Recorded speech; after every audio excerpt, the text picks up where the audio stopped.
Welcome to the Real News Network. I'm Paul Jay in Washington. As most of you have either seen or heard by now, a video produced by the NGO Invisible Children called Kony 2012 that essentially calls for U.S. military involvement in the capture of Joseph Kony, the leader of the Lord's Resistance Army. And this video's gone viral, over 100 million views in a very short period of time. Here's a little bit of the video. For 26 years, Kony has been kidnapping children into his rebel group, the LRA.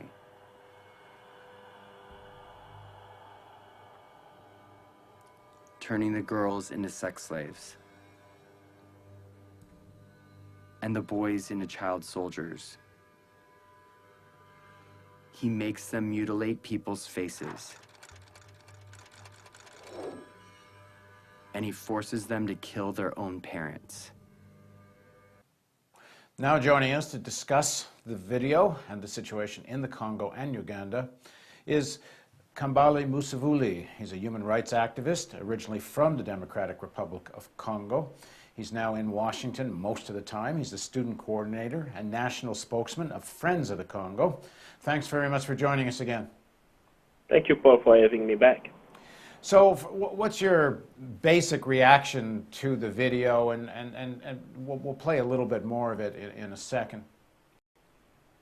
Well, I believe cinematographically the film looks really good. You know, it delves into the situation.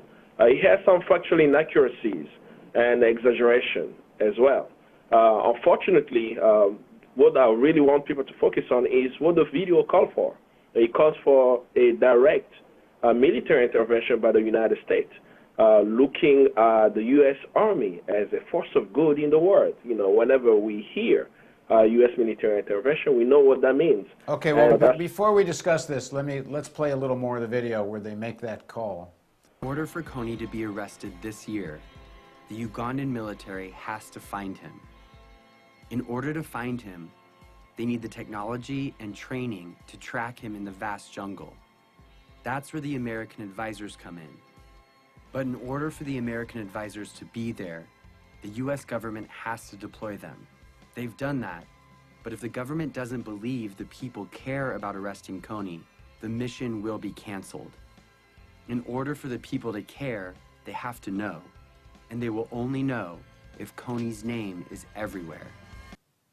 So according to the video, the U.S. will cancel the military advisor's mission, and quotes around advisor, because I think that they're clearly also capable of combat.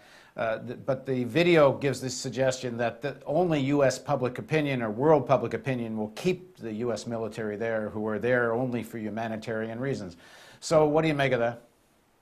Well, the U.S. is already there, you know, and there was a bill that was passed called the LRA Disarmament Act. And this act already, whenever it was introduced in the Senate, we were concerned with it. Why were we concerned? He had a specific quote there where he said that he called for U.S. military engagement in Uganda and in the region to remove Kony. And the first question we had was, what does remove mean?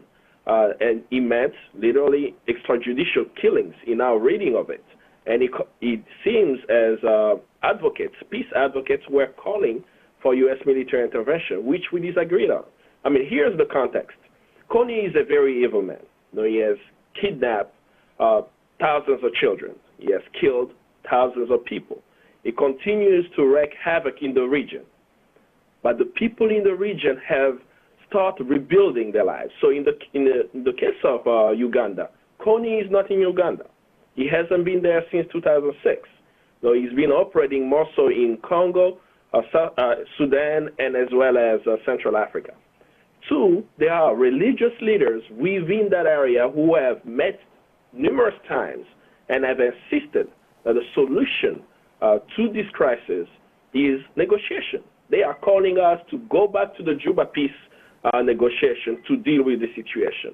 Now, all of a sudden today, we are discussing having a military intervention in a region, you know, using the law that was already passed, rather than using diplomatic means that exists. And why is it dangerous? It's because of the government of Uganda. The government of Uganda is an oppressive regime. We are calling to support an oppressive regime that's oppressing their own people. They have caused havoc in Somalia, in Rwanda, in the Congo, where now nearly more than 6 million people have died.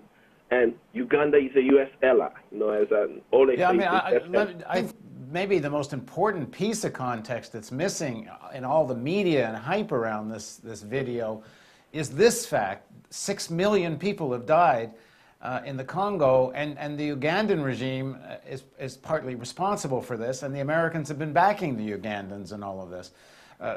So what do you speak a bit more about this context, because it's barely being talked about? Yes, and it goes back to President Obama, the commander-in-chief, very knowledgeable about the situation in that region. As a senator, he wrote a law to deal with the problem in the Congo, to hold accountable Rwanda and Uganda. Today he's ignoring that law that he himself wrote. It's even outrageous. This is the president who actually allowed the Congo to use child soldiers. For the past 2 years, the United States president have given the Congolese army a waiver to use child soldiers in the military. So it's a shock to us to see that even the White House is so pleased with the video, but they are not using the diplomatic means that they have.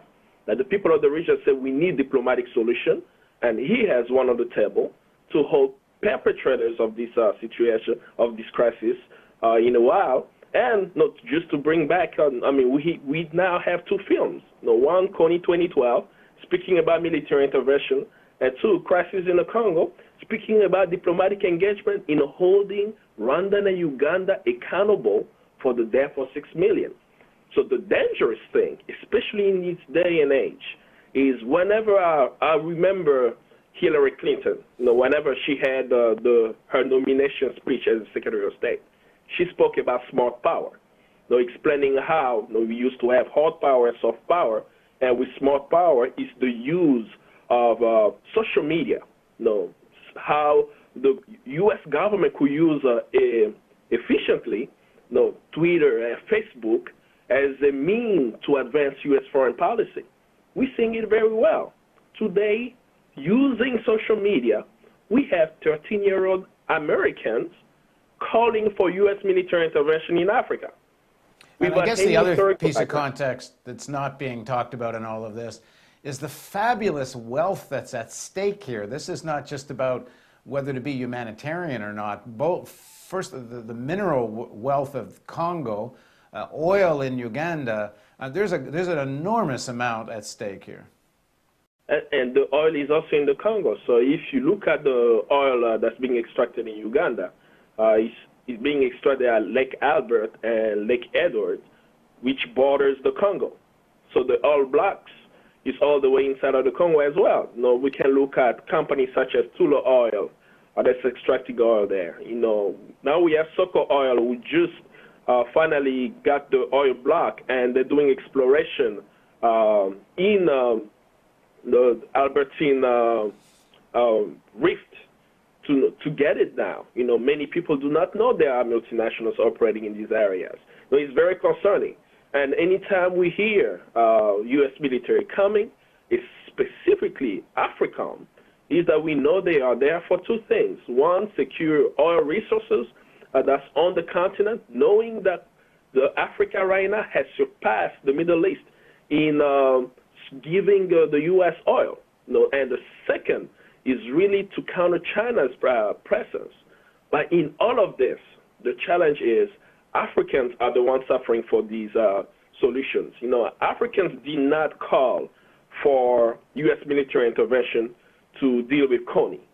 What they called for, when you look at, for example, the Acholi leaders, the Acholi religious leaders, the Congolese religious leader, as well as the Sudanese religious leaders, they have called for negotiation, for security for the people who are armed, and for funding for communities who have suffered from LRA attacks. So what they are doing right now is being jeopardized with this mass of people calling for military intervention. So if you could speak, so what would you like to say to all these young people who, out of a sort of justified sense of rage when they see these images. And no doubt Kony has committed terrible crimes. Yeah. So what would you like these young people to say to their governments? What should they be demanding? Very simple thing. It goes back to what Obama told Africans when he went to Ghana. He said it clearly. Africa doesn't need strong men. Africa needs strong institutions. In Uganda, there is a president who's been in power since 1986, fully supported by U.S. taxpayers' money and U.S. government right now. This is what has created Kony. If Kony is killed today, there will be another Kony tomorrow. Because for 26 years, the Ugandan people have suffered under this regime that we are backing. So we will ask for the American people, the American youth, to hold the government accountable to its democratic principles, which is of supporting democracy in Africa. So to hold Rwanda and Uganda accountable, in this case, to make sure that before using weapons, before using guns to deal with African issues, to see if there are diplomatic and political solutions to the problem. And as I'm emphasizing, there are those solutions. And President Obama at the White House and Secretary Hillary Clinton at the State Department are very well aware of it, because they wrote the law, co-sponsored it, and passed it, the Public Law 109-456. But unfortunately, the youth of America is not aware of that. So that would be the call for America. In a previous interview with you, we discussed this in a lot more detail, so we're going to post that video below this one. But it sounds like what you're saying is that people should be demanding the exact opposite of the recommendation of that film. In other words, don't give military support to the Ugandan military. No, you cannot give military support to an oppressive regime. They're going to use it against the people. This is the battle that's going on in Uganda right now. Ugandans are trying to change the government. They have a dictator who's in power for 26 years. That's what they're fighting about. This is the same government who have caused the death of more than 1 million, actually in northern Uganda. Put them in camps. People have dubbed it as death camps. This is the same government who are trying to kill any homosexual. They introduced a law saying that if you're homosexual, either you are arrested, and that's the government that we are supporting right now. Then I can move it further. On March 2nd of this year, it was reported that the Ugandan People Defense Force in Central Africa have been raping Congolese women who are refugees in Central Africa. Not only that, it's been reported that they were extracting, looting diamond and timber in Central Africa. So we are providing the support to this military. They are already in Central Africa chasing Kony, and as they're chasing Kony, they are doing the same exact thing they did in Congo, looting resources and oppressing the people of the region. So thanks very much for joining. It's really interesting for us Africans, especially Ugandans and Congolese, to witness this and say, wait a minute, did I just call for support to a dictator and no one is actually challenging that? Thanks for joining us, Kambale. Thank you. And thank you for joining us on the Real News Network.